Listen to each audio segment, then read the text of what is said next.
नमस्कार, आप सबका स्वागत है हमारे चैनल नेक्स्ट 9 न्यूज़ पर। मेरा नाम है दीपक गुप्ता। महाराष्ट्र के सियासी संकट के बावजूद भी कई सारी ऐसी खबरें हैं जो उद्धव ठाकरे कैंप को यानी कि उनके गुट को बड़े झटके देती नजर आ रही है, जिसमें नाम शामिल है आदित्य ठाकरे का भी। जी हां, आदित्य ठाकरे के खिलाफ भी कुछ युवा सेना के अधिकारी, कुछ युवा सेना के सदस्य हैं, वो यहाँ पर पार्टी छोड़कर शिंदे गुट में शामिल होने की बात करते नजर आ रहे हैं।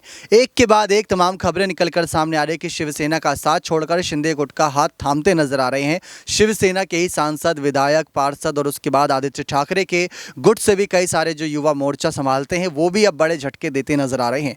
आज भी एक और बड़ी खबर सामने आई जिसको सुनकर आप भी दंग रह जाएंगे। गिनती 1, 2, 3 की नहीं बल्कि 40 की गिनती है। जी हाँ, आपको सीधा खबर की ओर लेकर चलते हैं कि आखिर पूरी खबर क्या है। आप हमारे लगे पीछे तस्वीर देख ही सकते हैं किस तरीके से उद्धव ठाकरे और आदित्य ठाकरे नजर आ रहे हैं। लेकिन यहाँ पर पूरा मामला यह है कि शिवसेना से एकनाथ शिंदे गुट के अलग होने के बाद शिवसेना में भगदड़ मची हुई है। शिवसेना के साथ साथ युवा सेना भी टूट रही है, जिसकी वजह से उद्धव ठाकरे की तरह ही आदित्य ठाकरे को भी झटका लग रहा है।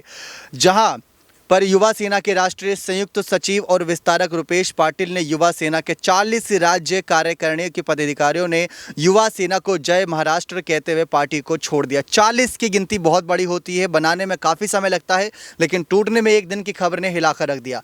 गौरतलब है कि शिंदे गुट पिछले कुछ दिनों से उद्धव ठाकरे को राज्य भर में झटका दे रहे थे। शिवसेना के राज्य भर के विधायक और सांसद जहां शिंदे गुट में जा रहे हैं, वहीं आदित्य ठाकरे की युवा सेना भी शिंदे गुट ने मात दी है। रायगढ़ में युवा सेना का नेतृत्व कर रहे रुपेश पाटिल अपने साथ रायगढ़ जिले के युवा सेना के संयुक्त सचिव और विस्तारक, जिला कार्यकारिणी, कई तहसीलों से और शहर के पदाधिकारियों के साथ शिंदे गुट का समर्थन करके आदित्य की युवा सेना को बड़ा झटका दिया है। इन सभी लोगों ने मुख्यमंत्री एकनाथ शिंदे के घर पर जाकर उनसे मुलाकात की और उन्हें अपने समर्थन देने की घोषणा करी। इसके पीछे की वजह पर भी नजर डालें। वरुण देसाई ने अपनी मनमानी करी। दरअसल यह है कि आदित्य ठाकरे के भाई वरुण देसाई पर आरोप लगाया गया कि उनको जब बागडोर दी गई तो उन्होंने अपने मनमानी करते हुए नेताओं के बेटे और करीबी दोस्तों को पद बांटने का काम किया, जिसकी वजह से ग्रामीण क्षेत्रों के पदाधिकारियों के साथ साथ आम परिवारों में भी नाराजगी देखने को मिली, जो शायद शिंदे को भी और यहां तक कि उद्धव ठाकरे को भी बर्दाश्त ना हो। पाटिल ने कहा कि इस मामले में युवा सेना प्रमुख आदित्य ठाकरे से बात करने का प्रयास किया जा रहा था, लेकिन उन्होंने समय देना बंद कर दिया। इसलिए अब हम मुख्यमंत्री एकनाथ शिंदे के नेतृत्व में काम कर रहे हैं। पाटिल ने यह भी कहा कि रायगढ़ जिले में शीघ्र ही नई युवा सेना राज्य करने का गठन किया जाएगा। जिलेवार कार्यकारिणी की भी घोषणा की जाएगी। ये बात कही गई है इस पूरे आर्टिकल में।